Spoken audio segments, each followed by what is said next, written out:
أعوذ بالله من الشيطان الرجيم. بسم الله الرحمن الرحيم. هنالك دعا زكريا ربه قال رب هب لي من لدنك ذرية طيبة إنك سميع الدعاء. فنادته الملائكة وهو قائم يصلي في المحراب أن الله يبشرك بيحيى مصدقا بكلمة من الله وسيدا وحصورا ونبيا من الصالحين. هنالك فدع وخي دعا زكريا دعا وکړه زکریا علیہ السلام ربه پروردگار خپلتا. قال اوی زکریا علیہ السلام ربی اے رب زما هب لی راکی ماتا من لدنکا د خپل خاص طرفنا ذریتن طیبتن اولاد پاکیزا انک سمیع الدعاء یقینا تو اوریدن کی د دعائی. فنادته الملائکتو پس آواز کو دتا فرشتی وهو قائم پداسی حال کی چی دی اولارو یصلی فی المحراب منزی کولو پا عبادت خانکی ان اللہ چی بیشک اللہ تعالی یبشرک بیحیی زیر در کوي تا په یحیی علیہ السلام سره مصدقا په داسې حال کې چې تصدیق کوونکی به وي بکلمت د کلمې من الله د طرف د الله تعالی نه وسیدا او سردار به وي وحصورا او پاک باز بوی ونبیا او پیغمبر بوی من الصالحین د نیکانو خلقو نبوی. زکریا علیہ السلام په پرورش کې او په کفالت کې مریم بی بی وا هغه په کمره کې بند کړې وه. زکریا علیہ السلام به چې کله کمرې ته داخل شو مریم بی بی مخې ته به بې موسمه میوې پرتې وې او دا ترتیب څو پیرې وشو. نو زکریا علیہ السلام د دغه ماشومې نه تپوس وکړو چې بیبي دا بی موسمه میوې د کم ځای نه راغلې. مریم بی بی وفرمایل چې د الله تعالی له طرف نه او الله تعالی خو رزق بې حسابه بې مشقته ورکوي. د زکریا علیہ السلام ذهن بل طرف ته متوجه شو چې کم ذات مریم بی بی ته په بند دروازه باندې بې موسمه میوې ورکولی شي نو هغه ذات ماته په بوډاوالي کې اولاد راکولی شي. دا اولادم د زړه یو میوه ده او دارنګې چې څنګه دا موسم د میوو نه دی او الله تعالی مریم بی بی ته ورکوي د زکریا علیه السلام عمر هم سیواو او د بیبي د عیشا عمر هم سیواو چې دواړه بوډاوالي کې وو. نو د زکریا علیه السلام دې طرف ته ذهن لاړو چې الله تعالی مالم بی موسمه میوه د اولاد په شکل کې راکولی شي. نو زکریا علیه السلام د دعا اهتمام وکړو او الله ته سوال وکړو چې خدای مالم یو پاکیزه او نیک او صالح اولاد د خپل طرف نه راکړي. دعا په اهتمام سره وغوښتې شوه. د زکریا علیه السلام دعا قبول شوه او وحی راله، جبریل علیه السلام تشریف راوړو او ورته وویل شو چې الله تعالی ستا دعا قبول کړه او الله تعالی د زوی بشارت درکړي، خوشخبری درکړي او داسې زوی چې نوم ولم الله تعالی منتخب کړی دی چې نوم به یحیی علیه السلام وي. او بیا د یحیی علیه السلام یو څو صفتونه نمایه هغه بیان شوي دي. هنالک دعا، هنالک معنا دغه وخت کې او یا په دغه ځای کې دواړه معنی راځي، ظرف زمان او ظرف مکان. په دغه وخت کې او یا په دغه ځای کې. نو دا نه چې ګنې د مریم بیبي په هغه کمره کې ګنې زکریا علیه السلام دعا وکړه، خو مته چې کله د مریم بیبي طرف نه اشاره میلو شوه چې الله مال دا میوه راکړي، زکریا علیه السلام هم د الله تعالی نه دعا شروع کړه. زکریا علیه السلام راغی او دا 27 محرم و او غسل یې وکړو او په خپله کوډګۍ کې په عبادتخانه کې الله تعالی ته دعا شروع کړه.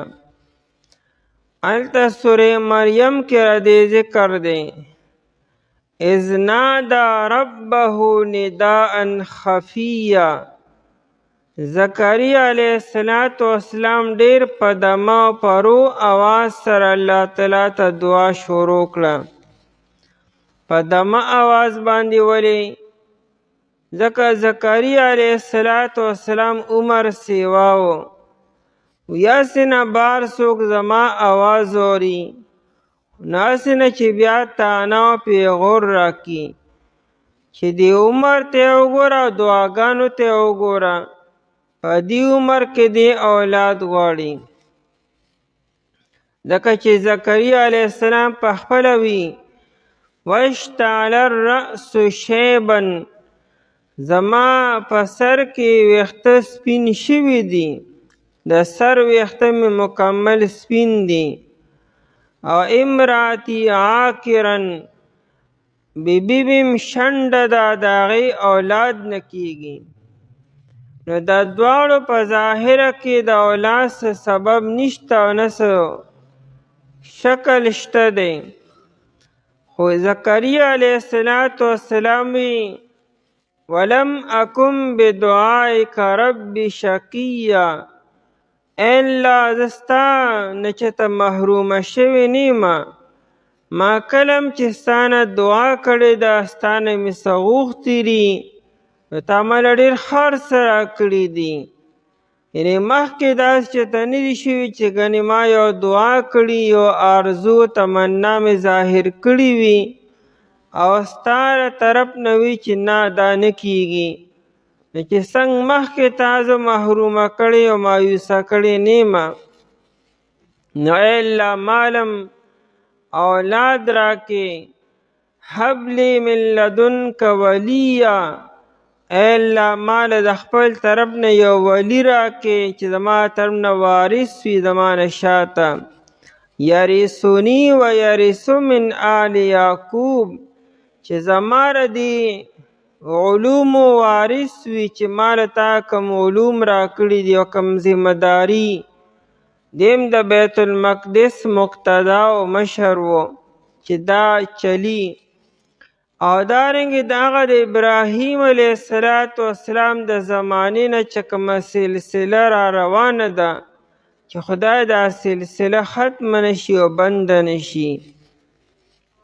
ناهره کې فهب لی من لدنک ولیا او بیا زکریا علیه السلام د هغه اولاد دپاره دعا کی وجعله رب رضیا اے الله دا زوی زما دا اولاد داسې وي چې خدایا پسندیده وي او ستا ته خوښ وي خدای داسې وګرځې او دلته وي چې خدایا ذریتا طیبتا داسې اولاد راکړي چې صالح وي او پاکیزه وي هسې نه چې سبا د ما لپاره درد سر وي نو اولاد داسې چې نیک او صالح وي.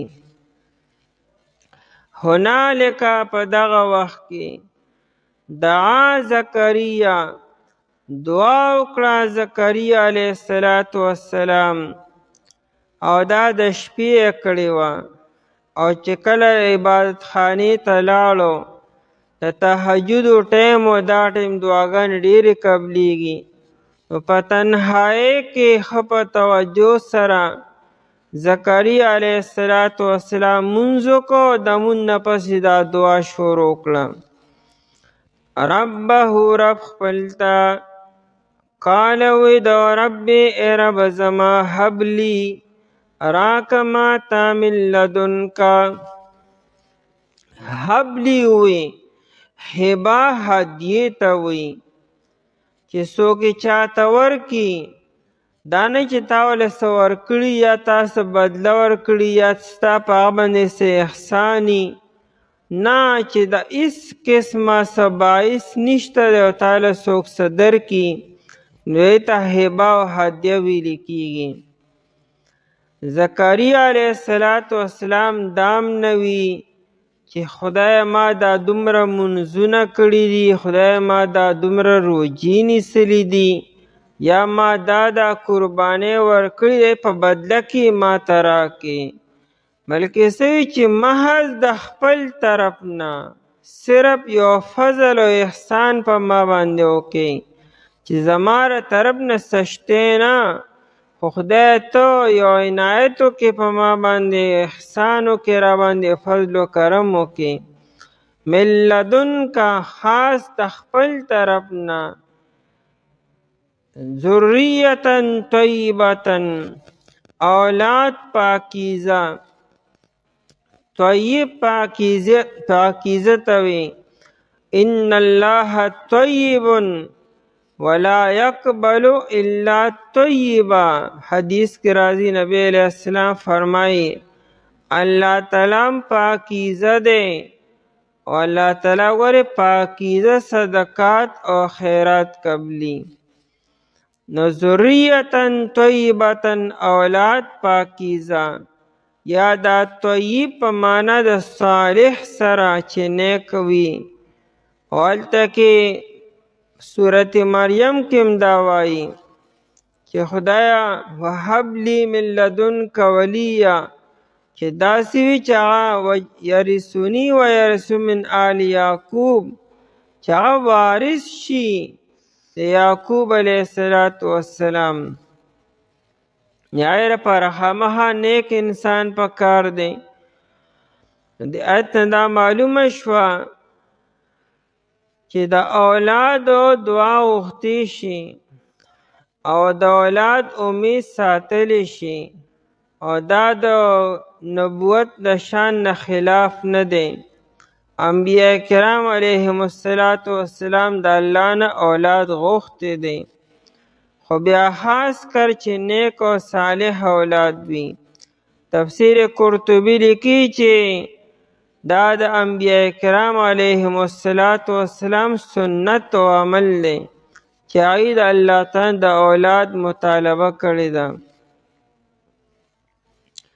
ځکه چې نبی علیہ الصلوۃ والسلام فرمایي ای رجل ماتا یو سړی چې مړ شو وترکه ذریة طیبة او د خپل ځان نه شاته نیک او صالح اولاد پرېښودو نو اجر الله له مثل اجر عملهم د ده را نیک اعمال چې څونه د اولاد چې څونه نیک اعمال کی نو د هغې نیکو اعمالو برابر اجر الله پاک د پلار او د مور ته ورکي او لم ینقص من اجورهم شیئا د اولاد په اجر کې به کمی نه راځي دا اولاد چې کم خپل عبادت کی خو د پلار او مور ته به الله تعالی دای پوره اجر ورکي به ځکه چې د هغې نه وروسته نیک عمله صالح اولاد پاتې شوی دی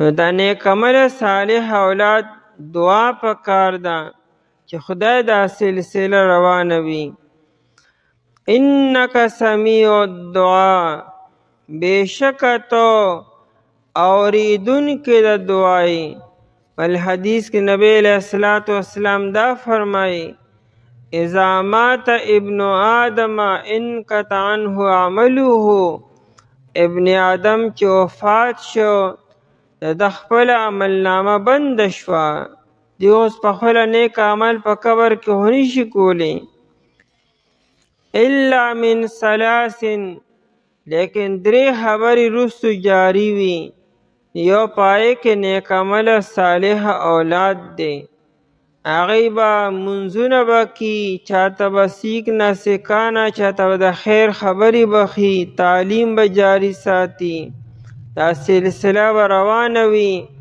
د پلار ته او د مور ته به الله تعالی اجر ورکي د اولادو د تربیت او د اولادو د نیکوالي دعاګانې پکار دي انک سمیع الدعا بېشکه تو اوریدونکی د دعای دغه شان دعا ابراهیم علیه السلام هم کړې وه الحمد لله الذي وهب لي على الكبر اسماعیل و اسحاق ان ربي لسمیع الدعا التم داسې و هغه هم دا ویلو چې رب زما اوریدونکی د دعا دی زکریا علیه السلام دا دعا وکړه فنادته الملائکتو دعا قبول شوه او زکریا علیه السلام په مونځ باندې ولاړ دی جبریل علیه السلام تشریف راوړو او آواز یې ورته وکړو فنادته الملائکتو پس آواز وکړو ده ته فرشتې جبریل علیه السلام که چېرې دا مفرد والو ملائکه سی جمع ده خو دلته دا جمع ولې راوړه وي دا د تعظیم دپاره کله کله یو تن دپاره جمع لفظ هم راځي د تعظیم دپاره د لویوالي دپاره او یا مراد ترې جبریل علیه السلام او د هغه مددګارې فرشتې ټولې راغلې وې وهو قائم په داسې حال کې چې دی ولاړ و یصلي فی المحراب منځ یې کولو په عبادت خانه کې زکریا علیه السلام منځ کو او فرشته راله او د منځ دوران کې زکریا علیه السلام ته خوشخبري وروله د دې انبیاء کرام علیهم السلام ناشنا شانی کله دی ودی نو وحی پې راشي کله به منځ کې وحی پې راشي کله مجلس کې ناستې خبرې به کی خبرو دوران کې به د باندې یو کیفیت شروع شي وحی پې راشي کله په سفر کې کله په حضر کې کله په ولاړه کله په ناسته ناشنا شان دی د انبیاء کرام علیهم السلام دا چونکې پاکیزه مخلوق ته هر ټیم دی پاک اوسیږي هر ټیم دی تیار اوسیږي نبی علیہ السلام به دا اوږه دا پیاز نه خوړلو، هېڅ یو ټایم به هم نه خوړلو. دا نه چې د مانځه نه مخکې به یې نه خوړلو، نه 24 ګنټې به یې دا نه خو. ولې؟ ځکه ماحول داسې دی، فرشته به راځي په دې څه ټایم راځي، او ما بدبو واله څیز خوړلی وي نو فرشتې ته به تکلیف وي. اوس هغه زکریا علیه السلام په مونځ باندې ولاړ دی او دې دوران کې فرشته راله. فنادته الملائکتو، پس آواز وکړ ته فرشتې، وهو قائم، په داسې حال کې چې دی ولاړو، یصلی فی المحراب، مونځ یې کولو په عبادت خانه کې، هغه خاص کمره کې. هغه آواز یې ورته څه وکړو، ان الله یبشرک، چې بېشکه الله تعالی زیری درکوي تا ته. دی ونه چې زه زیری در کومه، بلکې الله تعالی تا ته زیری درکي. ځکه د فرشتې هم مثال د قاصد دی، ډاکیه، پیغام رسونکي. فرشته خو به ذات خود څه نه کي، یا خو د الله تعالی پیغامونه انسان ته را رسوي. ان الله یبشرک، بېشک الله تعالی زیری درکوي تا ته، خوشخبري بیحیی، په یحیی علیه السلام سره.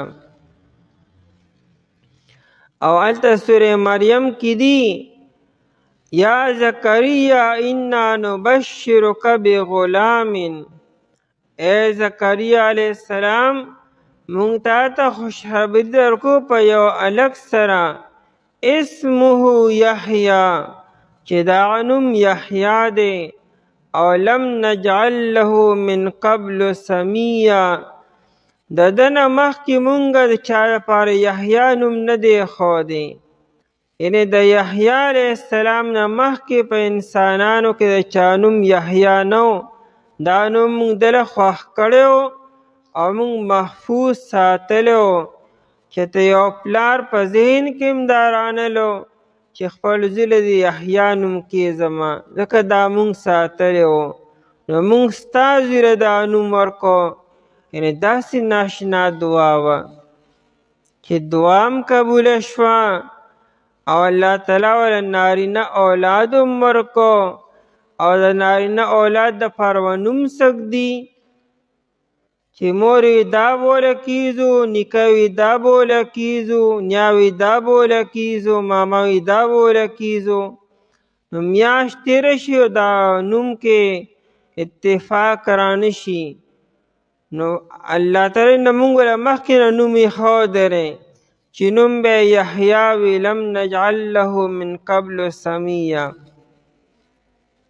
یحیی جیوا ته وایي، زندګۍ ته ویل کېږي، ژوند ورکولو ته وایي، ژوندي اوسېدو ته وایي. تفسیر قرطبي لیکلی دی وي د ابراهیم علیه السلام د تره لور ده چې بیبي هم ده ساره رضی الله تعالی عنها. د دې نوم اصل کې و یساره، په شروع کې یا وه یساره. نو د دې یساره معنا د لاولده، چې د هغې اولاد نه کېږي. چې کله ابراهیم علیه السلام دعا وکړه چې خدایه ما له اولاد راکړې، او جبریل علیه السلام راغی.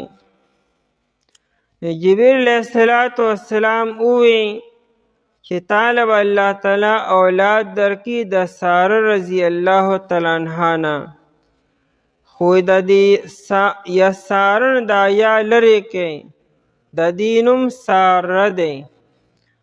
او ساره په عربۍ کې خوشحالي کوونکي ته وایي. سر یسر سرورا، خوشحالي کولو ته خوشحالېدو ته وایي. نو دا ساره ده، دې ته ساره ځکه وایي چې دا دې خوشحالي وکړله، چې مال به الله تعالی اولاد راکي. نو دی په تعجب سره تپوس وکړو چې زما نوم خو یساره دی، شروع کې یا ده نه یا څه شوه چې تاسو ما ته ساره وایئ. ابراهیم علیه السلام چې دا جبریل علیه السلام دغه شان وایي نو چې دې نوم ساره شو اوس نو. نو ساره رضی الله تعالی عنها تپوس وکړو چې زما نوم نه هغه یا څه شوه. جبریل علیه السلام ورته وفرمیل چې ستا په اولاد کې به یو نبی راځي، هغه به افضل الانبیا وي، یعنې په هغه وخت کې په انبیاء کرامو کې به اوچت نبی وي. او د هغه نوم اصل کې دی حیا. نو ستا د دې نوم دا یا چې ده دا مونږ د هغه نوم سره ولګو، د هغه نوم به یحیا شي. نو حیا نه به یحیا جوړ شي. نو د یحیا دا یا چې دا د هغې د نیا یعنې ساره رضی الله تعالی عنها د نوم نه راغستلی شوې ده. یحیا او یا یحیا ورته ځکه وایي چې د په ذریعې سره الله تعالی خلکو ته ژوند ورکو، هدایت یې ورکو. یا ورته یحیا ځکه وي چې رده چې د مور وه د هغې رحم چې و نو هغه شنډ شوی و او وچ شوی و، الله تعالی رده په ذریعې سره ژوندی کو، ځکه ورته یحیا ویل کېږي. مصدقا بکلمت د یحیا علیه السلام څه صفات بیاني. منې صفت دارې چې دی به تصدیق کوونکی وي. تصدیق کرنا رښتیا ګڼلو او د رښتیاو نسبت کولو. تصدیق کوونکی به وي بکلمت من الله، د کلمې چې د طرفه د الله تعالی نه دی. دې نه مراد عیسی علیه السلام دی. که د عیسی علیه السلام یو لقب کلمت الله دی. دته کلمت الله ځکه وي چې دی په کن سره پیدا شوی دی، په کلمې د کن سره، ځکه ورته کلمت الله ویل کېږي. نو دی به د عیسی علیه السلام تصدیق کی. یحیی علیه السلام د عیسی علیه السلام نه مشر دی. 3 کاله د عیسی علیه السلام نه مشر دی. او یا دویم کول دا چې 6 میاشتې مشر دی. خو باوجود د دې چې دی مشر دی، دی به د عیسی علیه السلام تصدیق کی چې دا نبی دی. او دی وجې نه په عیسی علیه السلام باندې لومړني ایمان راوړونکی دا یحیی علیه السلام دی. او دویم وسیدن، او دی به سردار وي. سید سردار ته وي، او سید په معنی د متبوع او مقتدا سره، چې خلک د هغه تابعداري کوي او خلک د هغه پسې روان وي، دته سید وایي. ډېر معزز به وي په هغه زمانه کې په خلکو کې. وسیدن او سردار به وي. د یو سړي نوم سید کېښودی شي. دا سعد رضی الله تعالی عنہ چې سعد بن معاذ رضی الله تعالی عنہ چې کله دی راوستی شو، دی په غشي باندې لګېدلو، په دې پانډۍ کې غشي لګېدلو. مسجد نبوي کې دی پروت و. هلته د بنو قریظه و محاصره چې نبی علیه السلام وکړه، نو بنو قریظه وویل چې مونږ د سعد په فیصله باندې راضي و، مونږ له دې سعد فیصله وکړي. د دې خیال دا و چې سعد رضی الله عنه مونږ سره زوړ تعلقات دي، دی به زمونږ جانبداري وکړي. نبی علیه السلام وی سعد راولئ. دی راوسته په سورلۍ باندې. چې کله نږدې شو، نبی علیہ الصلوۃ والسلام فرمایل چې قومو الی سیدکم، د خپل سردار دپاره پاسې، یا خو دا چې بیمار دی چې راکوزې کوي، یا دا چې د تعظیم دپاره پاسې. نو هغه ته نبی قومو الی سیدکم، خپل سردار دپاره پاسې. یو روایت کې نبی علیہ السلام داسې ووایي د خپل زوی نوسی حسن باره کې، وی هذا سیدن، هذا ابنی سیدن، زما دا زوی دی سردار دی، او د په ذریعې سره به الله تعالی د دوو قومونو منځ کې صلح به کوي. دا پیشنګویي نبی علیہ السلام وکړه، حالانکه حسن معشوم و هغه ټایم کې لا، خو دا پیشنګویي نبی علیہ السلام وکړه چې د په ذریعې سره به الله تعالی د مسلمانانو دوو ډلو منځ کې به فیصله کوي او صلح به کوي. بیا وروسته چې کله علي رضی الله عنه شهید شو، نو د علي رضی الله عنه د شهادت نه بعد خلکو حسن رضی الله عنه خلیفه کو، او 40,000 کسانو د په لاس باندې بیعت وکړو، او کم خلک چې د علي رضی الله عنه نه خفه وو، هغې هم د حسن رضی الله عنه په لاس باندې بیعت وکړو. او بل طرف ته ملک شام کې امیر معاویه رضی الله عنه خلیفه و.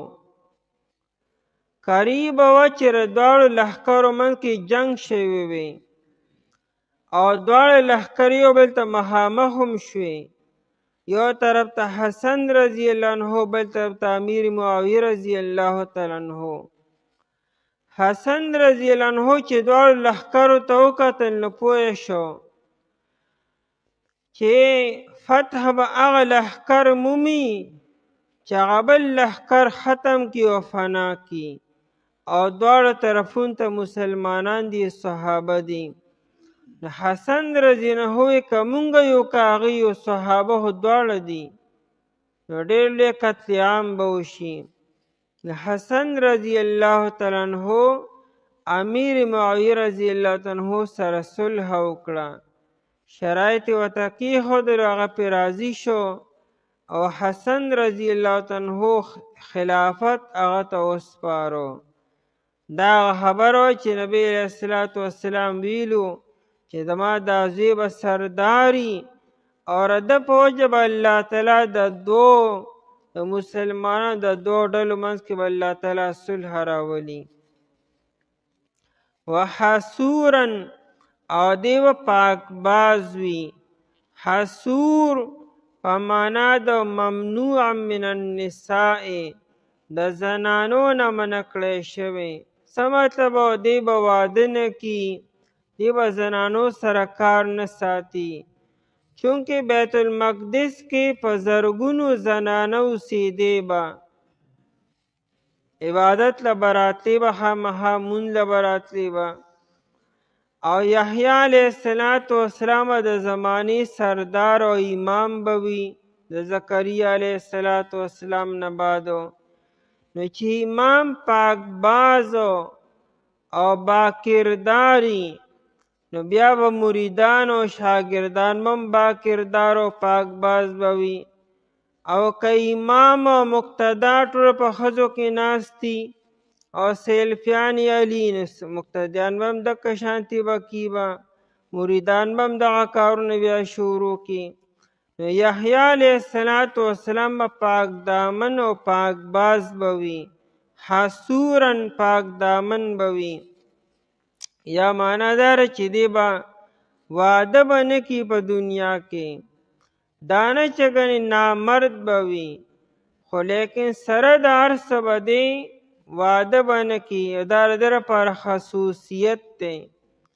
زمونږ په شریعت کې دا هسې نه ده. زمونږ په شریعت کې هغه رشته کول او واده کول، تأهل د اهل عیال دا زندگی دا بهتر ده. ځکه خو نبی علیه السلام 11 ودونه کړي دي. دا تعلیم دی چې تجرد به نه اختیاروئ، تنهایی یوازیوالی به نه اختیاروئ، دا رښتې نعتې به تاسو کوئ.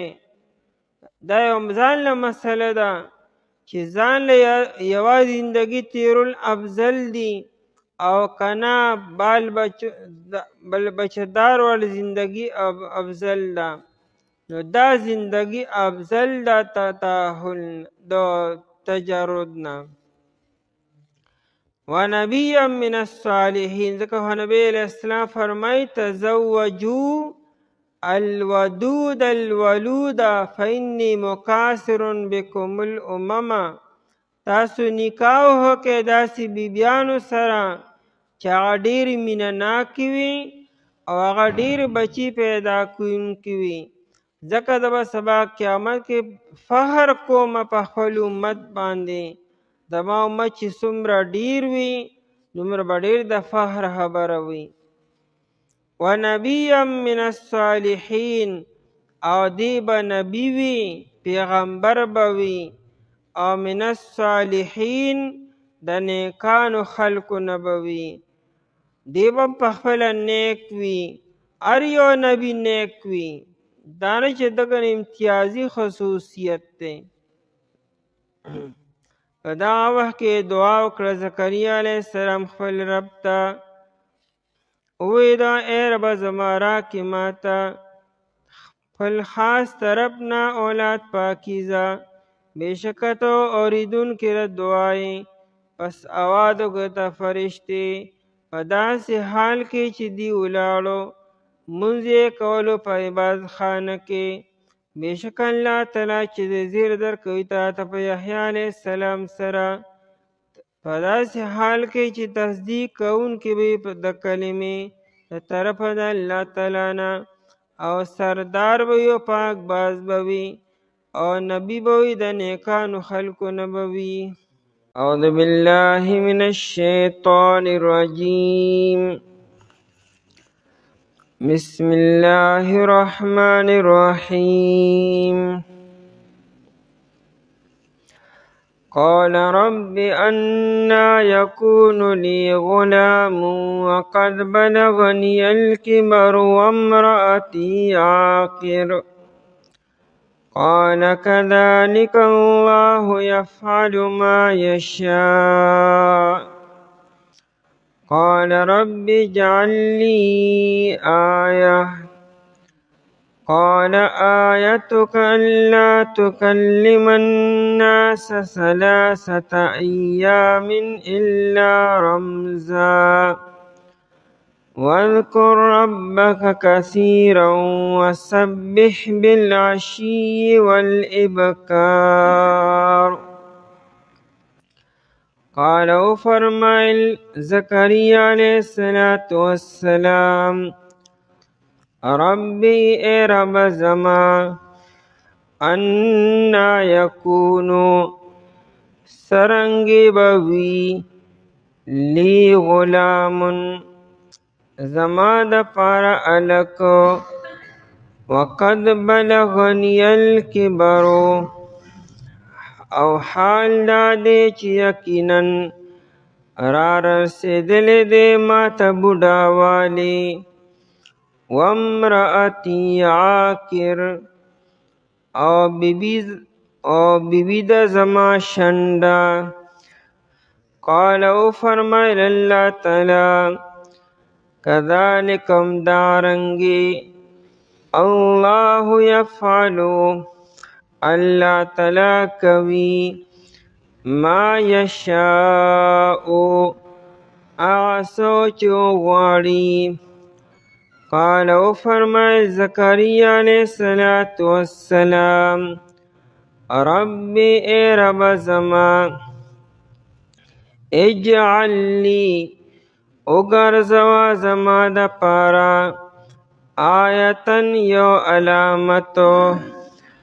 قال او فرمائے اللہ تعالی آیتکا علامت ستا اللہ تکلم الناس دا چې تبا خبری نشی کولی خلق سرا 3 ایام 3 ورځې الا رمزا مگر په اشارې سره. واذکر ربک او یاد کر خپل کثیرا ډیر. وسبح او پاکی بیان کا بالعشی په وخت د ماښام کې. والابکار او په وخت د سبا کې. حضرت زکریا علیه السلام په توجه سره او په اخلاص سره الله تعالی نه د اولاد دپاره دعا وکړه. دعا الله تعالی قبول کړه. فرشته راله زکریا علیه السلام ته خوشخبري ورکړه چې الله تعالی به تعالی زوی درکړي چې نوم به یحیی وي، او د هغه یو څو امتیازي صفتونه بیان شو. زکریا علیه السلام چې دا اورېدلو، الله جل شانه نه استفسار وکړو، دا خبره معلومه کړه چې زما به دا زوی څنګه کیږي، په کم کیفیت باندې. د شک په بنیاد یې نه ویلي، بلکې د کیفیت تپوس یې کو، د ډېرې خوشحالۍ نه او د دپاره د اطمینان. او مطلب یې دا و چې ماله به الله تعالی د دې بیبي نه دا اولاد راکړي، که نه د بلې بیبي نه به راکړي. بل دا چې موږ په متبنا به وي، یعنې موږ به یو پردی هلک په زوی سره ونیسو، که نه خپل زوی به م وي، او موږ به بیا ځوانان شو، او که نه په دې عمر کې به یو. په کم کیفیت او څنګه به الله تعالی موږ له زوی راکړي. الله جل شانه فرمایل تاسو به په دې عمر کې او ستاسو زوی به وي سکا، او دا به تاسو په زوی باندې به نیسئ نه. او الله تعالی چې څه وغواړي نو هغه بیا کی، نه اسباب پابند دی نه د بل څه پابند دی. الله تعالی ځوانانو ته هم ورکولی شي، بوډاګانو ته هم ورکولی شي. بغیر د اسبابم ظاهریو نه الله تعالی چاله اولاد ورکولی شي، انسان پیدا کولی شي. آدم علیه السلام خو نه مور و نه پلارو، الله تعالی پیدا کو. حوا بیبي نه مور او نه پلار شته، الله تعالی پیدا کړه. عیسی علیه السلام خو والد صاحب د سره نشته، الله تعالی پیدا کو.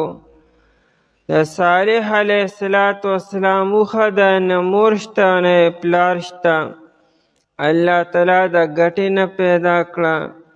نو الله تعالی د اسبابو پابند نه دی، د عمر پابند نه دی. عام عادت داسې جاری دی چې د اولاد د پیدا کېدو خپل ټیم او خپل وخت وي، خپله زمانه وي، لیکن دا عام عادت دی. خو الله تعالی خو د عادتونو، د قوانینو، د اسبابو پابند نه دی چې د یو کار اراده وکړي نو بیا بغیر د اسبابو نه کي. بهرحال زکریا علیه السلام بیا تپوس وکړو چې موږ ته به څنګه پته لګي چې علوق شو، یعنې د یحیی علیه السلام چې هغه شروع شو، د هغه بنیادو، نو نشانی دا مقرر شوه چې زکریا علیه السلام په کومه ورځ چې ستا خوله بنده شوه د خبرو نه، چې ته به دنیوي خبرې نه شوې کولی، ته خبرې کول غواړې لیکن کولی نه شي. ذکر و اذکار او د تورات تلاوت وغیره کولی شي، سبق پې ویلی شي، لیکن د دنیا خبرې پې نه شي کولی. بس پوه شه چې دغه ټیم کې د یحیی علیه السلام علوق شروع شو. او په داسې وخت کې بیا ته څه کې ذکر اذکارو او پاکی به د الله تعالی بیانې سارو ماښامو.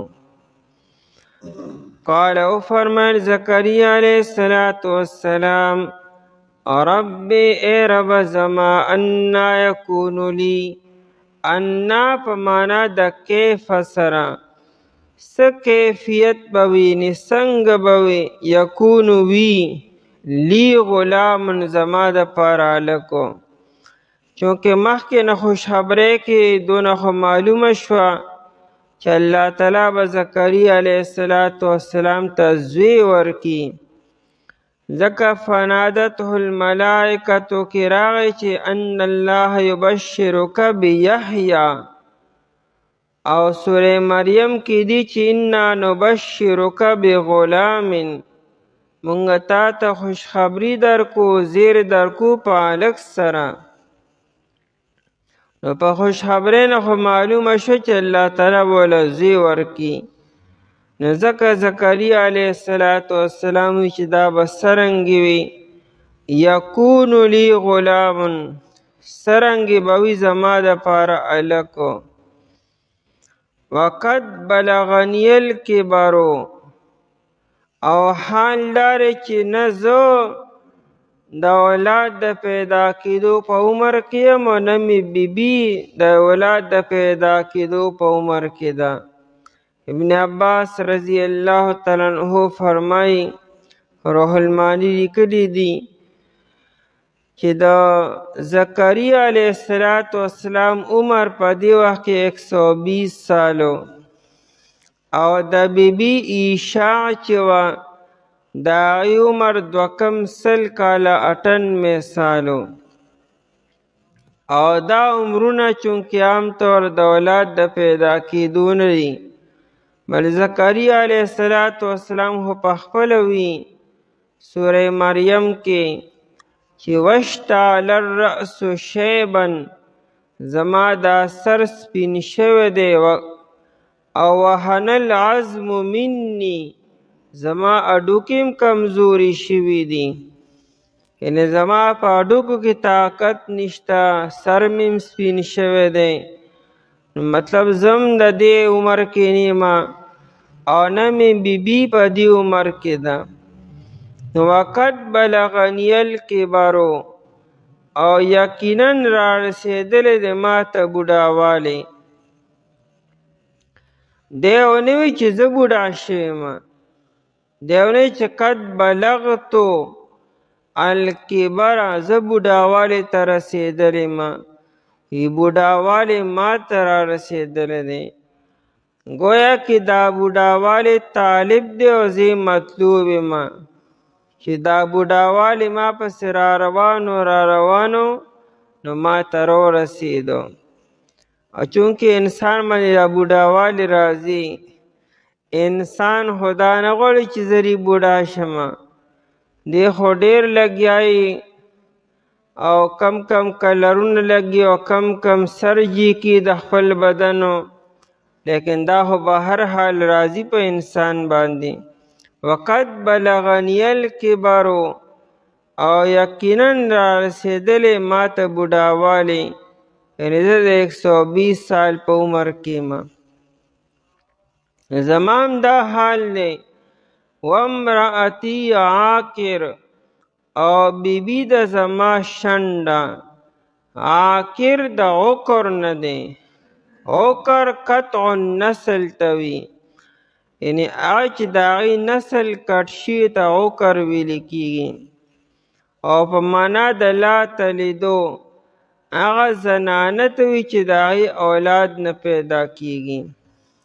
او عاقر سړي ته هم وایي چې د کم سړي اولاد نه پیدا کېږي ته هم عاقر ویلی کېږي. امرأة عاقر رجل عاقر، سړی هم عاقر کېدی شي، ښځه هم عاقره کېدی شي.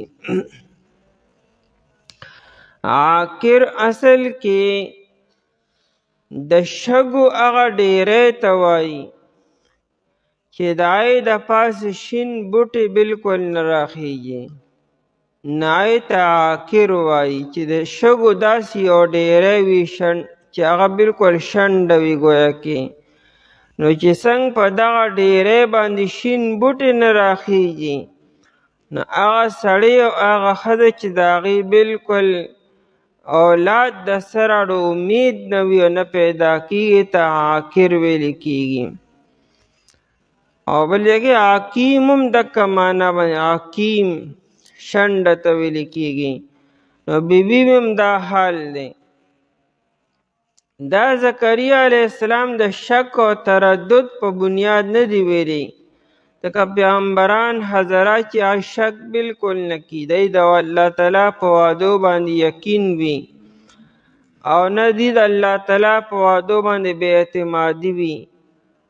دا صرف د خوشحالۍ اظهار کی چې الله تعالی خو چې سوي داسې خو به کېږي، خو اوس کیفیت به سوي چې په کم کیفیت باندې به کېږي. چاہے زه به واپس بیا ځوان شم او دارنګې بیبیان بیا چې کومې جوانۍ ته واپس راشي، الله تعالی په دې هم قادر دی چې انسان دوباره واپس کی، چې آخرت کې به واپس کی نو دنیا کې هم واپس کولی شي. همدا انسان چې د 95 سال او د 100 سال عمر کې وفات شو، جنت ته ودی په دې عمر کې واپس بیا ځواني د 16 سال یا 13 یا د 32 او 33 سال عمر کې به وي.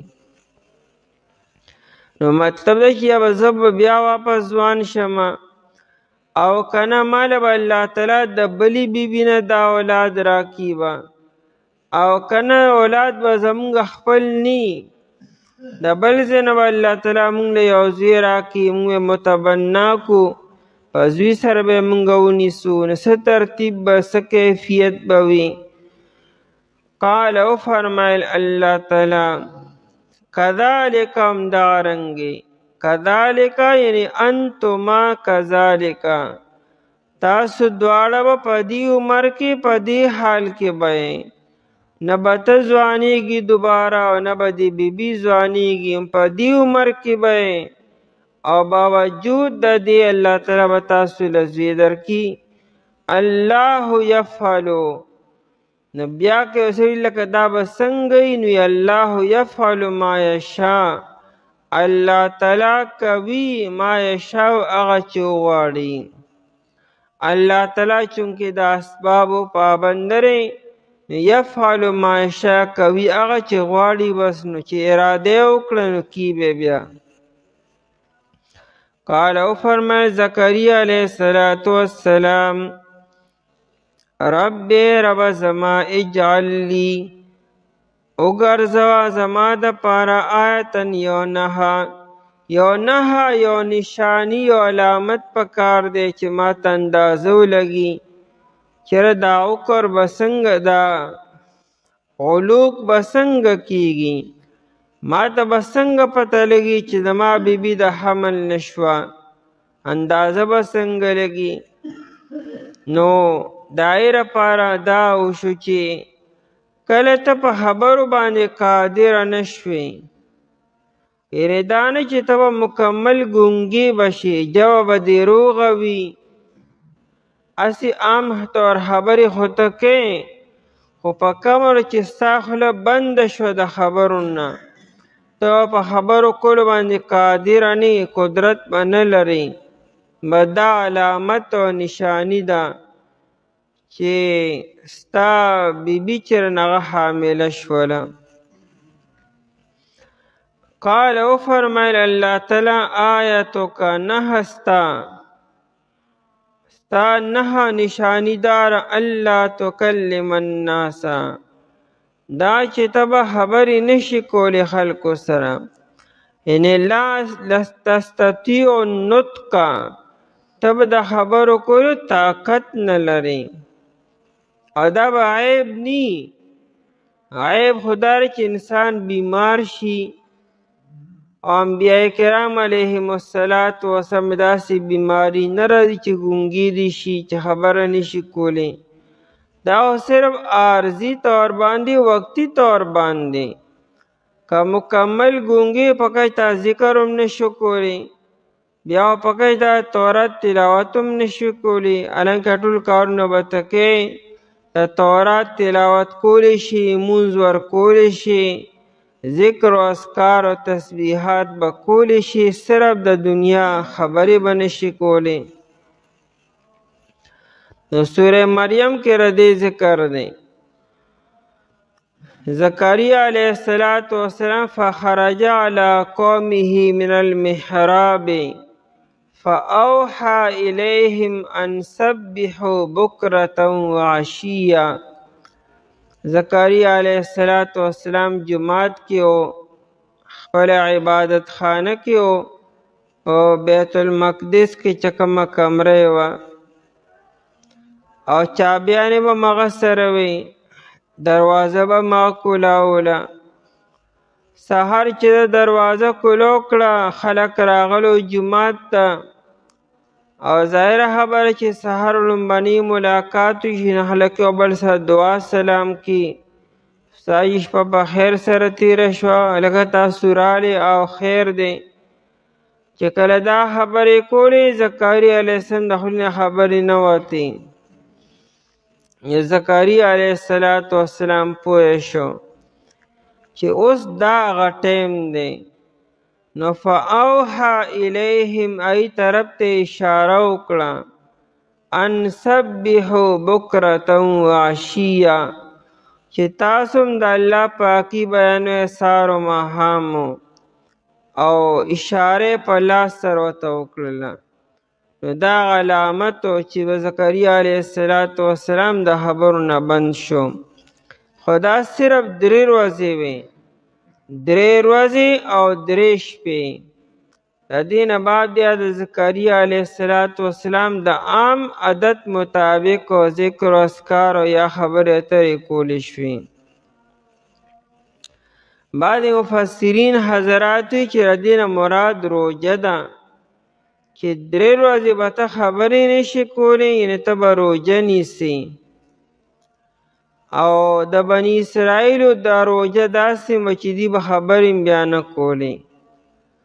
دوی منښته وکړه چې زما به نن روژه وي، نو دا روژه مې د خبرو نه وي، نو خبرې به نه کومه. نو سهار نه تر ماښام یا چې کوم ترتیب و د هغې هغې کې بیا دنیا خبرې نه کولې.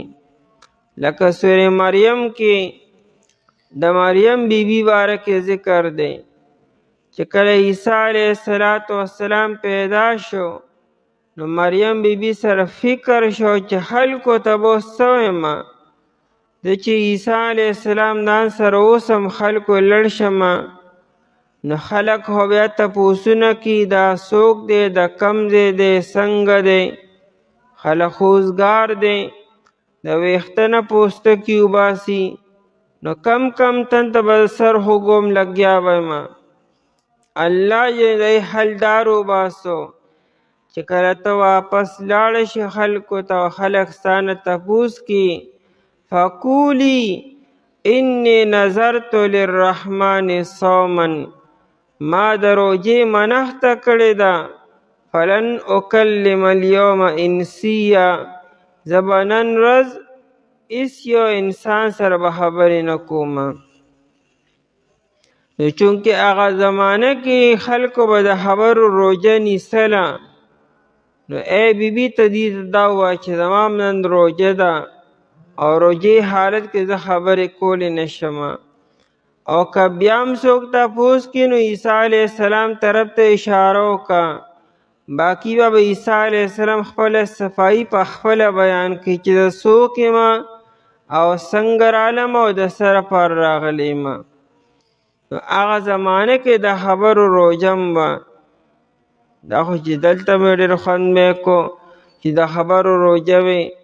خو د خبرو روژه په هغه شریعت کې زمونږ په شریعت کې د خبرو روژه نشته دی، صرف د خوراک او څښاک نه هغه روژه ده. قال وفرمایل الله تعالی آیتک نهه ستا او نشاني ستا الله تکلم الناس، دا چې ته به خبرې نشي کولی خلکو سره 3 ایام 3 ورځې. دلته 3 ورځې راغلې او سوره مریم کې 3 لیال 3 شپې، نو 3 شپې او 3 ورځې مکمل، نه به د شپې کوي نه به د ورځې کوي. دا دلته 3 ایامین وي. یو اشکال پیدا کېدو چې کیدی صرف د ورځې به یې نشي کولی او د شپې به ګنې خبرې کولی شي. هلته کې 3 لیالین وي چې نه به د شپې دا خبرې کولی شي نه به د ورځې کولی شي. نو شپه او ورځ به ستا دا ترتیب او دا کیفیت به وي. الا رمزا مگر په اشارې سره، په اشارې سره به خبرې کولی شي او دا اشاره دا متبادل د خبرو وي. د لاس په اشارې سره، د سترګو په اشارې سره، د شونډو په اشارې سره، د سر په اشارې سره به خبرې کولی شي، چاله به جواب ورکولی شي. ځکه چې انټرنیشنل زبان دا انګلیش خو نه دی، دا انټرنیشنل زبان دا خو علامت دی، اشارې دي، خبرې کول دي، یعنی اشارو سره خبرې کول. دا انټرنیشنل زبان دی پوره دنیا کې. که یو ژبه خو چاله به ورځي چاله به نه ورځي، لیکن اشاره هر چاله ورځي. چې په لاس سره خلک اشاره وکړي، په سر سره اشاره وکړي، دا انټرنیشنل زبان دی. یعنی د امی او د عالم او د جاهل او د هر چا دا زبان دی چې په اشارو سره خلک یو بل سره خبرې کوي. او انسان نیمې خبرې په اشارو سره کوي. نو الا رمزا مگر په اشارې سره. رمز اصل کې حرکت کولو ته وایي. دې شونډو له چې حرکت ورکړي ته رمز ویل کېږي. دې سمندر ته راموز وایي، راموز. نو سمندر ته راموز ولې وي؟ دا سمندر هر ټایم په حرکت کې وي. دا طغیاني پکې راشي او چپې بره کېږي او ښکته کېږي، کله بر راځي کله ښکته، ځکه سمندر ته راموز وایي. نو رمزه مگر په اشارې سره. د استثناء وکړه، یعنی دا اشارې خبرې دي، نو ځکه الا رمزن وي. اشاره په سر سره یا په لاس سره یا په شونډو سره. نبی علیہ الصلوۃ والسلام له یو سړی راغی، یو صحابي، چې زما یو وینځه وه، هغې نه ما یو څپېړه وباسله. اوس د الله نه یریږم چې هسې نه الله تعالی مې پرې رونه نیسي چې دې نه ما ولې څپېړه وباسلې ده، وي ازاده یې کړمه. نبی علیه السلام یې ته راوله دا وینځه. هغه چې راله، امراتن سودا وه، د رنګ نه توره وه. نبی علیه السلام ورته وفرمایل فأین الله، الله کوم ځای کې دی؟ این الله. نه هغه وینځې په سر سره اشاره وکړه اسمان طرف ته، یعنی الی السما. نو په خولې ونه وي، په سر سره بر اشاره وکړه. نو نبی علیه السلام وی زه څوک یم؟ وی انت رسول الله، ته د الله تعالی رسول یې. نبی علیه السلام وی دا آزاده که دا مؤمنه ده. اوس هغې په سر سره اشاره وکړه اسمان طرف ته. نو دا د سر اشاره، د لاس اشاره، دام خبرې دي، کلام دی او دلم باقاعده اعتبار دی. لیکن هغه اشاره چې واضحه نی، کومه اشاره چې واضحه نه ده، دا بیا دې اعتبار نشته. زموږ د فقه مسله ده، که یو ګونګی انسان دی، هغه په خوله باندې یا اشاره باندې طلاق ورکړي، لیکن واضحه اشاره نی، دا طلاق نه واقع کېږي. چې واضحه اشاره بسې چې په لاس باندې باقاعده ولیکي، طلاق د الفاظ ولیکي، نو دا خو کلام شو باقاعده. لیکن که صرف په سر او په لاس باندې اشاره کی، نو څه به دې څه وایي؟ نو که چېرې واضحه نه بیا ول اعتبار نشته او که واضحه ده بیا ول اعتبار شته. واذکر ربک او یاد که رب خپلو، د خپل رب یاد کوه، ذکر کوه. یادول پړه کې کېږي. د ذکر تعلق اصل کې اړه سره دی. یو ته ذکر قلبي او ذکر لسانی دی. نو د زړه یادولو ته ذکر وایي او په خوله باندې ویلو ته هم ذکر ویل کېږي. ذکر په خوله باندې او ذکر پړه کې یادولو ته. دلته کې واذکر ربک او یاد که رب خپل کثیرن ډیرو، یعنی ذکرن کثیرن ډیر یادوه او دا به پړه کې کېږي. او دا وسبح بالعشی والابکار د دې تعلق ژبې سره دی، یعنی الله پړه کې هم یادوه او په ژبه هم د الله تعالی پاکي بیانوه. تفسیر قرطبی لیکلی دی وی د ذکر نه خلاصي نشته به خامخا کې. وی که د ذکر نه خلاصي وي نو پکار دی چې زکریا علیه السلام بېغمه شوی وي چې راشه خبرې خو هسې هم نشم کولی، د دې نه به هم چوټي وي. لیکن د الله تعالی د یادولو نه د ذکر نه چوټي او خلاصي نشته. هر ټیم الله تعالی یادې. ګوره هغه زکریا علیه السلام باندې خبرې بندې کړې، لیکن دا چې د ذکر بندش نشته دی. په دې روژه کې د خوراک او د څښاک چې حلال څیزونه دي دای نه بندش ته، خو د الله تعالی د عبادت نه بندش نشته تر څو چې انسان له مرګ نه دی راغلی، بلکې انسان به داسې وخت کې ډېر الله تعالی یادي. او یاد که رب خپل کثیرن ډېرو، وسبح او پاکي بیان کا بالعشی په وخت د ماښام کې، والابکار او په وخت د سبا کې.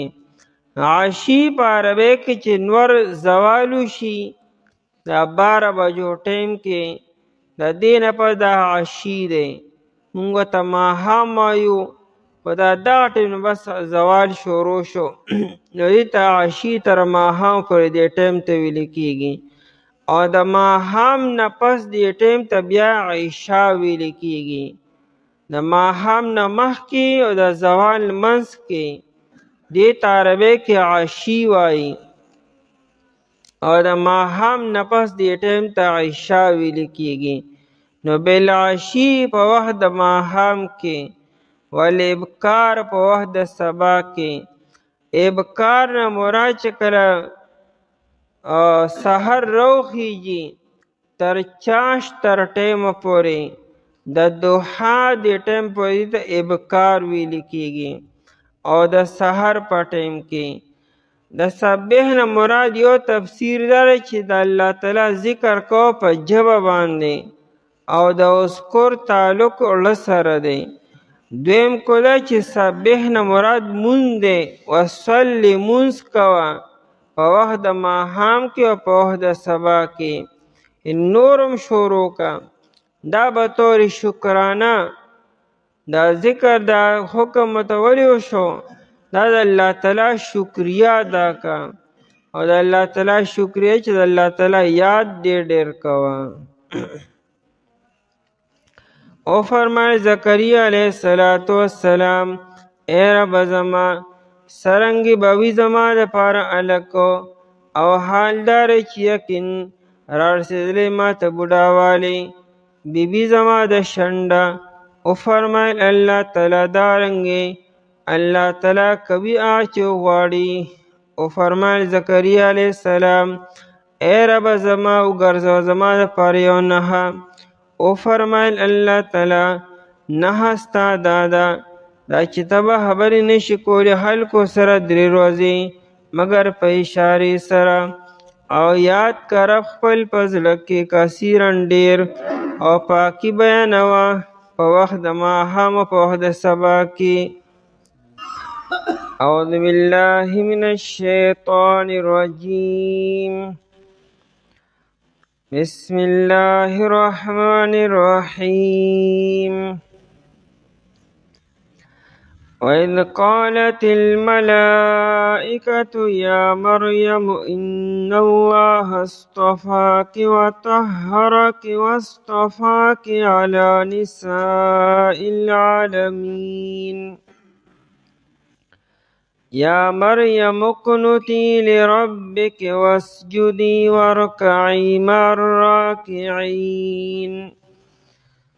ذلك من أنباء الغيب نوحيه إليك وما كنت لديهم إذ يلقون أقلامهم أيهم يكفل مريم وما كنت لديهم إذ يختصمون.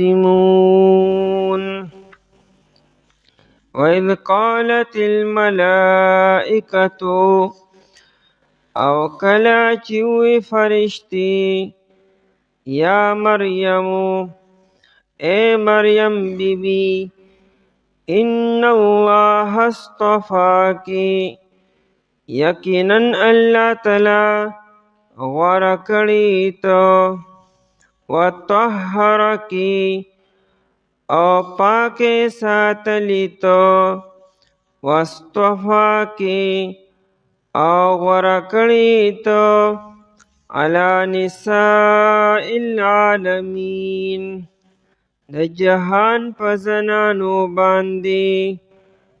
یا مریم قنوتی اے مریم بی بی تابیداری کوا لربک د پاره د خپل رب واسجدی او سجده کوا ورکعی او رکوع کوا مع الراکعین د رکوع کوونکو سره.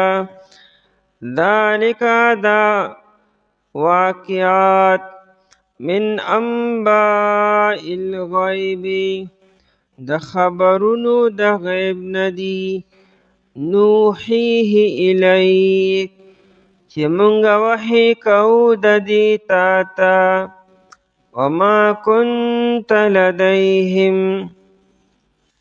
او تنوی د دې سره اذ یلقون اقلامهم کله چې دی غرزولو قلمونه خپل ایهم یکفلو چې کم یو پدی کې با پرورش کوي د مریم بی بی وما كنت لديهم او تنوی دی سرا اذ یختصمون کلا چې دی جګړې کولې.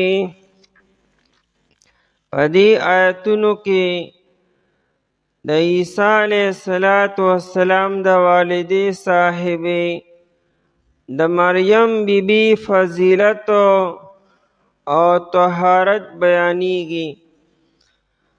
اصلیت کې قرآن کریم چې کله نازلېده نو هغه دوران کې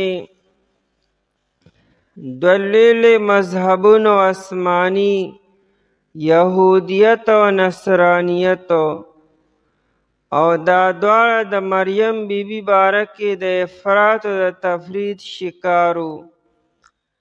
یهودو مریم بی بی یو پاک دامن بی بی نه منله بلکې ایته د حرامو نسبت کولو چې عیسی علیه السلام ولد الزنا دی د زنا نه پیدا شوی دی. د مریم بی بی باره کې یو نامناسبه نسبت یې کولو او نصاراو د مریم بی بی باره کې د حد نه افراط کولو. هغې مریم بی بی انسان نه منله بلکې د خدای او عیسی او جز یې ګڼلو. قرآن کریم د افراط او تفرید په منځ کې د اعتدال خبره کوي چې مریم بیبي او پاک دامنه بیبي وه، الله تعالی غوره کړې وه په نورو زنانو باندې، په نورو خلکو باندې. او الله تعالی د هغې د بطن نه او د هغې د خېټې نه خپله معجزه ظاهر کړه چې عیسی علیه السلام یې پیدا کو. نو هغه ته د غلط نسبت مناسب نه دی.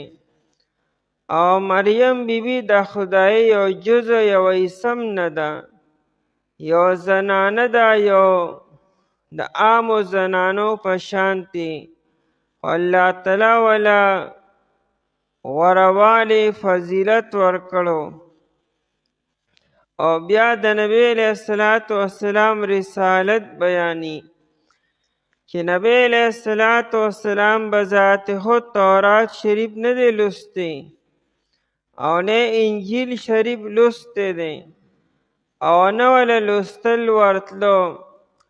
تورات او انجیل خواستیم په عبرانی او په سوریانی ژبې کې وو چې نبی علیه السلام له سوریانی عبرانی ژبې اسیم نه ورتلی. نبی علیه السلام بذات خود په عربۍ کې هم لوستل نشو کولی. که چا وله د عربۍ یو مضمون مخې ته کېښودو، یو رساله، یو خط، نبی علیه السلام د عربۍ هغه لوستل هم د کتاب او د کاغذ نه نشو کولی. نو بیا نورې ژبې عبرانی او سوریانی خو ډېره لویه خبره ده. او نبی علیه السلام د مریم بیبي د واقعات او د زکریا علیه السلام واقعه او د یحیی علیه السلام واقعه او د عیسی علیه السلام دا واقعه دومره ښکلي انداز کې څنګه بیاني. نبی علیه السلام چې یهودي سره خبرې اترې نه دي کړي، هغې سره ملاقاتونه نه دي کړي، ربط او مناسبت یې نشته. او نبی علیه السلام د یهودو د نصاراو کتابونه نه دي کتلي، او د هغې باوجود د عیسی علیه السلام باره کې، د مریم بیبي باره کې او د یحیی علیه السلام او د زکریا علیه السلام واقعه داسې ښکلي انداز کې بیاني. نو دا نبی علیه السلام د کم ځای نه بیاني، خو دا نبی علیه السلام د الله تعالی نبی دی. الله تعالی ورته وحی رالیږلی ده او د وحی په ذریعې سره صحیح بیان کی. د دې وجې نه یهود او نصاراو د نبی علیه السلام دې خبرو چېرې مریم بیبي داسې نه وه، عیسی علیه السلام داسې نه و، یا زکریا علیه السلام داسې نه و، یا یحیی علیه السلام داسې نه و، د یوې خبرې رد یې نه ده کړی چې نه دا خبره غلطه ده، بلکې هغه داسې ده. نو قرآن کریم د اعتدال خبره کی، وَإِذْ قَالَتِ الْمَلَائِکَةُ،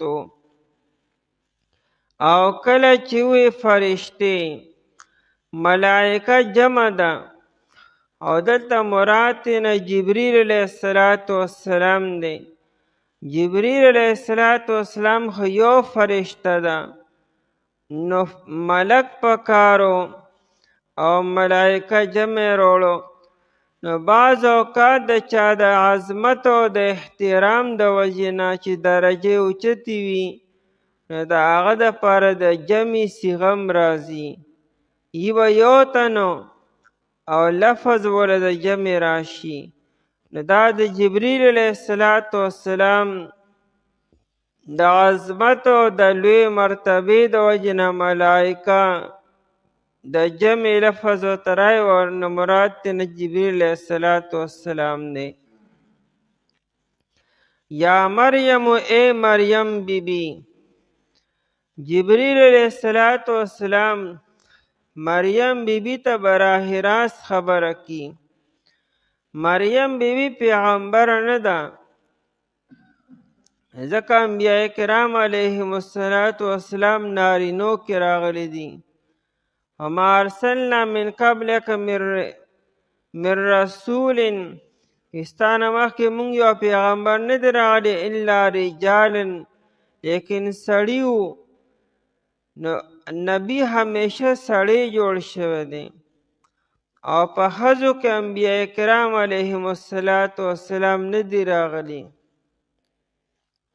او دلته کې چې جبرئیل علیه السلام مریم بیبي سره خبرې کړي دي نو دا د هغه رسالت او د نبوت نه چې ګنې احکامات او شریعت یې ورله ورکړی دی فرشته یو انسان سره سلام او کلام کولی شي خبرې کولی شي او که چا سره خبرې وکړي نو هغه نبي نه جوړیږي نه رسول جوړیږي نبی رسول هغه ته وي چې الله تعالی یو ذمهداري ورکړې وي چې الله تعالی یو امت ورکړی وي شریعت ول ورکړی وي کتاب ول ورکړی وي او باقاعده هغه ته احکامات را لیږلی کېږي ته نبی او رسول ویل کېږي او مریم بیبي سره دا خبرې اترې شوي دي نو په دې سره دا نبیه او یا رسوله نه ده جوړه شوې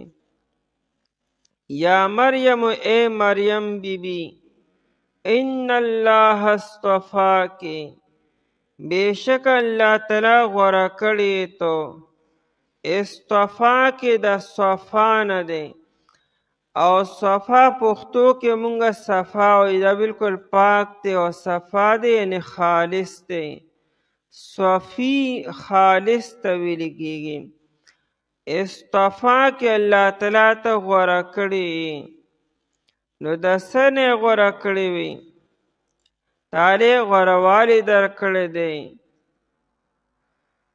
داسې غوروالی او داسې فضیلت الله تعالی بل چاله نه ورکړی ستا د بطن نه به الله تعالی یو عظیم الشان نبی پیدا کی عیسی علیه السلام هغه به په معجزې سره پیدا کیږي د الله تعالی په امر کن سره پیدا کیږي به د هغې لپاره الله تعالی ته غوره کړی دین دا معلومه شوه چې د مریم بیبي باره کې غلط نسبت حرام دی او د کفر علامت دی چې څوک مریم بیبي باره کې دا نسبت کی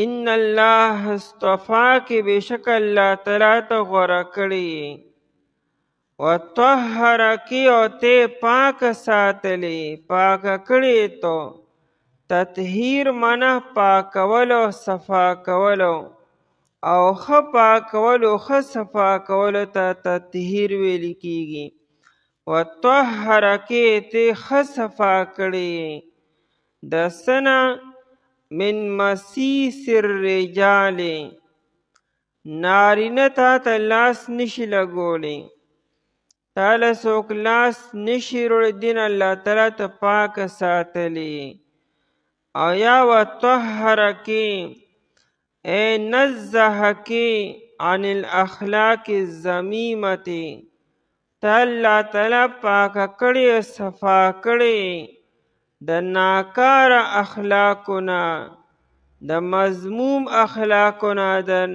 رذیل اخلاقونه الله تعالی ته ساتلی ته بد اخلاق نه ښکلي اخلاق دي او روح المانی لیکلی دی یو قول را نقل کړی د علامه زجاج صاحبو چې الله تعالی ته پاک کړی صفا کړی د بیمارونه کمی بیماری چې زنانه ته راځي ماهانه هغې نه الله تعالی ته پاک ساتلی وطهرکی او ته الله تعالی پاک کړی مریم بیبی بیت المقدس کی پاتے کېده او بیت المقدس کې نارینو 4000 وقف شوي الکان په بیت المقدس کې اوسېدلو او دا پکې د جینې نه الله تعالی دې پاکي او صفایي بیاني چې باوجود د دې چې بیت المقدس کې به نارینه اوسېدلو او بل خوا پکې دا زنانه اوسېده خو الله تعالی د دې اصل او نسل دواړه پاک او صفا کړي دي. دا د چا لور ده؟ د عمران لور ده. عمران څوک دی؟ بیت المقدس امام دی. او بیبی یې څه ده؟ د مریم بیبی مور څوک ده؟ د هغې بیان مخکې شو، حنا.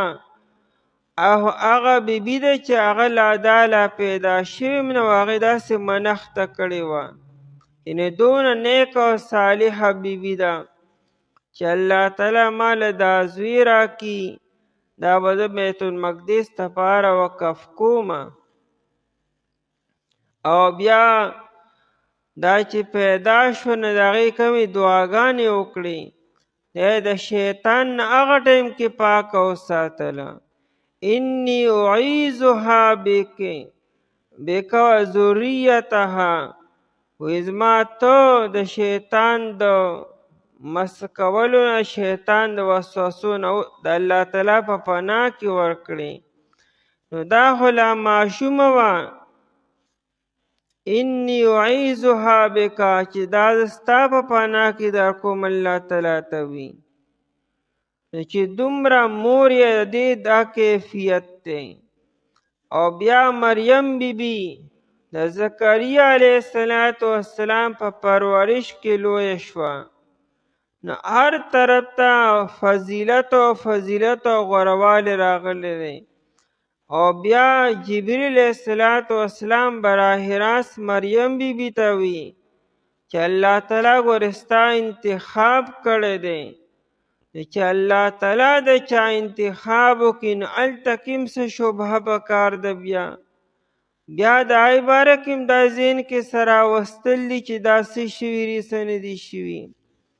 وطهرکې ته پاکه کړې صفا کړې، واصطفاکې او غوره کړې ته علی نساء العالمین د جهان په زنانو باندې.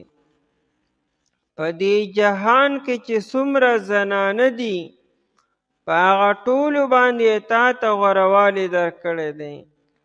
نو دومره پاک او پاک دامنه بیبي ده، دومره فضیلت والا او غوره کړی شوې بیبي ده. نو د هغې باره کې نور نسبتونه کول دا یقینا دا ناجایز دي او دا د ځان جوړ کړی شوي دي. واصطفاک علی نساء العالمین او غوره کړې ته د جهان په زنانو باندې، جهان کې چې څومره زنانه دي په هغه ټولو باندې. د آیت نه معلومه شوه چې په تمامو زنانو کې غوره زنانه دا مریم بیبي ده، مریم بنت عمرانو. قرآن او حدیث کې د 5 زنانو ذکر راغلی دی چې دې ته الله تعالی فضیلت ورکړی دی، غوروالی ورکړی په نورو زنانو باندې. یو دا مریم بنت عمران ده چې د عیسی علیه السلام والده صاحبه ده. او بله بیبي د فرعون ده، آسیه بنت مزاحم رضی الله تعالی عنها. دا 2 بیبیانې د نورو امتونو دي او 3 بیبیانې د دې امت دي. یو د نبی علیه السلام لومبنۍ رفیق حیات خدیجه بنت خویلد رضی الله تعالی عنها چې دا د نبی علیه السلام لومبنۍ بیبي ده. او د نبی علیه السلام ټول اولادو سوا د ابراهیم صاحب نه چې هغه د خدیجې رضی الله تعالی عنها نه پیدا شوي دي. او بله بیبي ده د نبی علیه السلام خپله لور فاطمه رضی الله تعالی عنها چې دا هم د خدیجې رضی الله تعالی عنها نه پیدا ده. او بله ده عایشه رضی الله تعالی عنها، عایشه بنت صدیق او د صدیق رضی الله تعالی عنه لورو.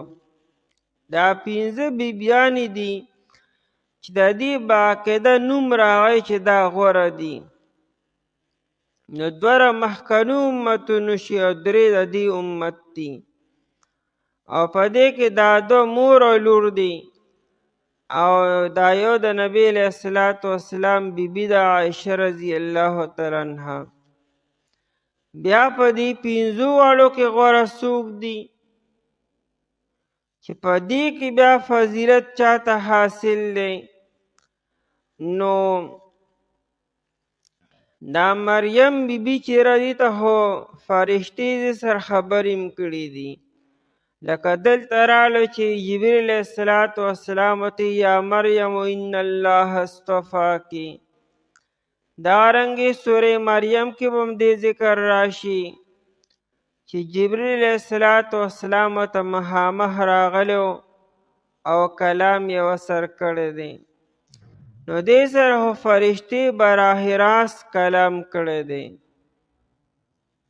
خدیجې رضی الله تعالی عنها سره فرشتې براه راست کلام نه دی کړی، سلام یې پې کړی راغلی دی، خو د نبی علیه الصلاة والسلام په واسطې سره.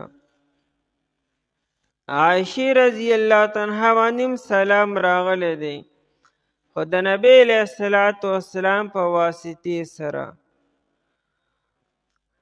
بیا په دې پنځو واړو کې غوروالي کې علماو اختلاف کړی دی.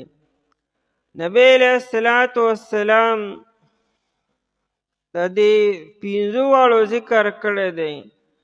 د عایشې رضی الله تعالی عنها باره کې نبی علیه الصلاة والسلام فرمایي چې فضل عایشه د عایشې رضی الله تعالی عنها فضیلت علی النساء په زنانو باندې کفضل السرید علی الطعام، لکه په خوراک باندې چې سرید یعنی ماتې روټۍ ته سرید دې ته وي چې دا روټۍ په شوروا کې ماته کې او بیا پې مالګه واچوه، بیا په اور باندې ګرمه کې، په اور باندې دا پرتی او په سمسې باندې اولړي ته سرید ویل کېږي. دا زموږ خلکو دې ته سرید وایي چې موږ شوروا کې پلیټ کې روټۍ ماته کړو. نو اصل سرید دا نه، اصل سرید هغه دی چې په کټوۍ باندې په انغري باندې پرته وي او پای کې بیا روټۍ ماته کړي او شورا بیا یې لړې او په ګرم حالت کې ولړي، دې ته سرید ویل کېږي. نبی علیه السلام فرمایي چې د عایشې فضیلت په نورو زنانو مې داسې دی لکه څنګه چې د سرید فضیلت په نورو طعامونو باندې دی. د دې نه د عایشې رضی الله تعالی عنها فضیلت ثابت شو. بل دا چې جنت کې به هر یو بیبي خپل خاوند سره به وي.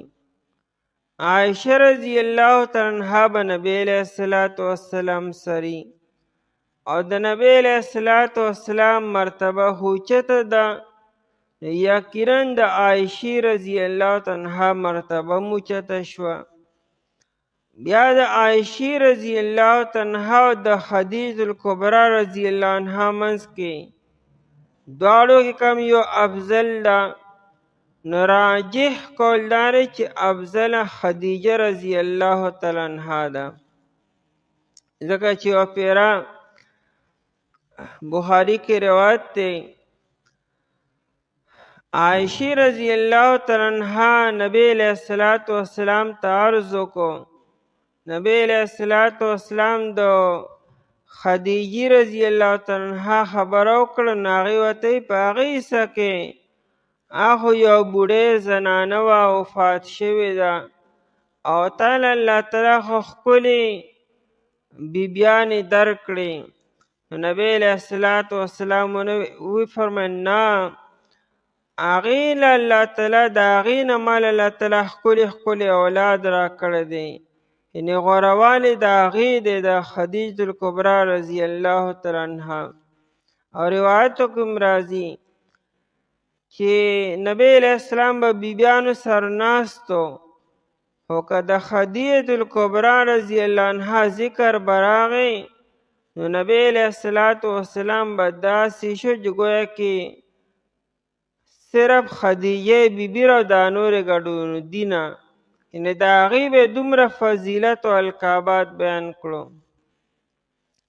دې نه خو دا معلومه شو چې د خدیجة کبرا رضی الله عنها مرتبه په عایشې رضی الله عنها باندې اوچته ده. بیا د خدیجې رضی الله عنها او د فاطمې رضی الله عنها منځ کې نو هغې باره کې هم دا روح المانی وی چې غوره خبره داره چې د فاطمې رضی الله تعالی عنها درجه په خپل مور باندې موچته ده. اول د فاطمې رضی الله عنها مرتبه ده او بیا د مور مرتبه ده او بیا د هغې نه پس د عایشې رضی الله تعالی عنها مرتبه ده. بیا د مریم بیبي او د فاطمې رضی الله عنها منځ کې د دې منځ کې بیا کم یو غوره ده چې مریم بیبي غوره ده او که نه فاطمه رضی الله تعالی عنها غوره ده. نو روح المانی خو څه فیصله نه راکړې، هسې رجحان دې طرف ته دی چې کنې فاطمه رضی الله تعالی عنها غوره ده د مریم بیبي نه. لیکن قرطبي لیکلی دی چې نه، مریم بیبي دا غوره ده فضیلت کې د فاطمې رضی الله تعالی عنها نه. او وجه دا بیان کړې ده چې فاطمې رضی الله تعالی عنها ته وحی نه ده راغلی، فرشتي ورسره براه راست خبرې نه دي کړي، لیکن مریم بیبي سره فرشتي براه راست خبرې کړي دي. والله چې یارې قرآن وی چې وطهره کې دی پاکه کړې د بیمارو نه، او داسې قسمه خبره د بل چا لپاره نشته. نو د مریم بیبي فضیلت هغه وي چې د فاطمې رضی الله تعالی عنها باندې اوچت دی. بهرحال دا اختلاف دی د مفسرین حضراتو منځ کې. من حیث الجمله دا پنځه واړه بیبیانې غوره دي په نورو بیبیانو باندې. الله تعالی پکې دلته کې د مریم بیبي ذکر کړی چې وطهره کې او پاکه کړې ته واصطفا کې او غوره کړې ته علی نساء العالمینو د جهان په زنانو باندې. او یادا چې علی نساء العالمین دا هغه زمانه کې چې څومره زنانه وي په هغې کې الله تعالی مریم بیبي ته غوروالی ورکړی دی. یا مریم مریم بیبي اقنوتی تابعداري کوه. او چې الله تعالی فضیلت درکو غوروالی درکو نو تعالی هم پکار چې شکریه ادا کړي او شکریه داره چې ته د الله تعالی تابعداري کوه. اقنوتی تابعداري کوه ته لربک د خپل ربو، لکه څنګه چې د مخکې نه تابعدار را روانئ دغه شان برقراره اوسیږه. قنوت عاجزۍ ته هم وي، تابعدارۍ ته هم وي. وسجدي او سجده کوه، ورکعي او رکوع کوه. دا اقنوتی کې عموم دی او دا وسجدي ورکعي کې دا تخصیص دی، ورنه دا سجده او دا رکوع دا هم تابعداري ده، دا هم اطاعت دی. دې ته عربۍ کې تخصیص بعد التعمیم وي چې په اقنوتو کې عامه خبره وکړه چې تابعداري کوه په هر یو کار کې، او خاص طور سجده کوه او خاص طور باندې رکوع کوه مع الراکعین سره د رکوع کوونکو. دا سجده مقدم کړه په رکوع باندې، حالانکه مونځ کې رکوع مخکې کیږي او سجده وروستو کیږي. نو یو وجه دا ده چې د دې په مونځ کې رکوع وروستو وه، سجده مخکې وه. سجده مخکې ځکه سجده مخکې ذکر کړه او رکوع وروستو وه نو ځکه یې رکوع وروستو ذکر کړه او زمونږ په منځ کې رکوع مخکې ده او سجده وروستو ده او د دې په شریعت کې په منځ کې رکوع مخکې وه او سجده مخکې او رکوع وروستو وه او یا وجه دا ده چې د منځ په ارکانو کې اهم رکن او افضل رکن دا سجده ده زمونږ په منځ کې افضل رکن دا سجده ده رکوع د سجدې لپاره یو تمهید دی یو مقدمه ده یعنی ته سجدې له روان یې منځ کې پکې رکوع کې نو بیا ورپسې ښکته لاړ شي نو اصل د سجده او د هغې په شریعت کې هم اصل سجده وه او زمونږ په شریعت کې هم ده نو دا سجده ځکه مقدم کړه چې دا د لمونځ په ارکانو کې اهم رکن دی واسجد او سجده کوه ورکعی او رکوع کوه مع الراکعین سره د رکوع کوونکو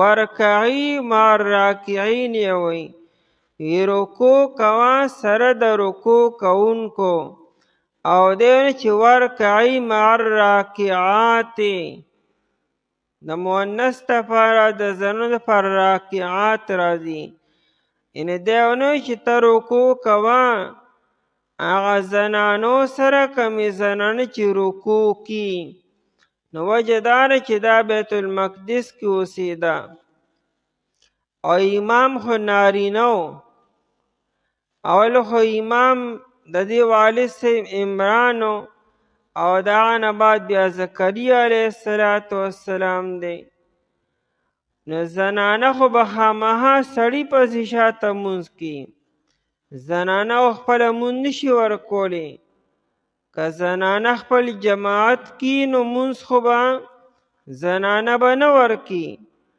نارینه پسې به شاته لمونځ کوي زنانه امام نشي جوړېدی نو مع الراکعین یې ځکه ووایي چې ته به خپله امامت به نه کوې او نه به زنانه امامت کی چې ته په شاته ودرېږې نو مع الراکعین سره د رکوع کوونکو یعنی نارینه امام پسې شاته به ته ودرېږې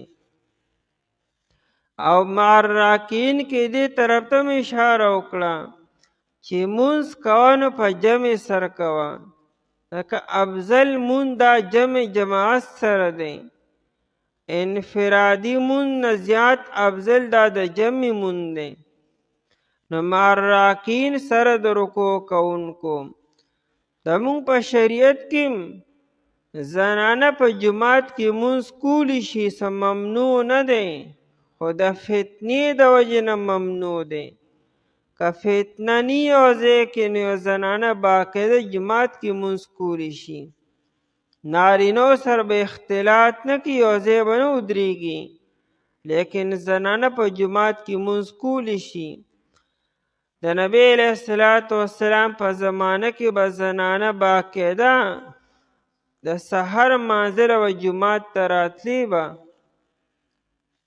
خو دا رو بیا د عمر رضی الله عنه په زمانه کې بیا زنانه جومات نه منې شوې ځکه د زنانو ترتیب بیا بدل شوی یعنې کم معیار چې د نبی علیه السلام په زمانه کې پاتې نه شو دې وجې نه بیا رو زنانه بیا منع کېدې او د عمر رضی الله عنه په زمانه کې اکثر زنان بیا مکمل منې شوې بیا به جومات ته لمانځل نه راتلې او هغه نبی علیه السلام په زمانه کې به ولې راتلې به نه کوم ډېر لوی خیر و ځکه چې نبی علیه السلام باندې به وحی راتله زنانه به جومات ته راړې چې نبی علیه السلام په مونځ باندې وویني د نبی علیه السلام براه راست د مسایلو تپوس وکړي نو د دې لپاره به زنانه راتلې به خو د زمانې د بدلېدو د وجې نه د فتنو د وجې نه هغه زنانه د جومات نه منې شوې نو مار راکین سره د رکوع کوونکو. نو دومره کافي دی. او کله چې وی فرشتي اے مریم بیبي بېشک الله تعالی ته غوره کړې او پاکه کړې ته او غوره کړې ته د جهان په زنانو باندې. اے مریم بیبي تابعداري کوه د خپل رب او سجده کوه او رکوع کوه سره د رکوع کوونکو.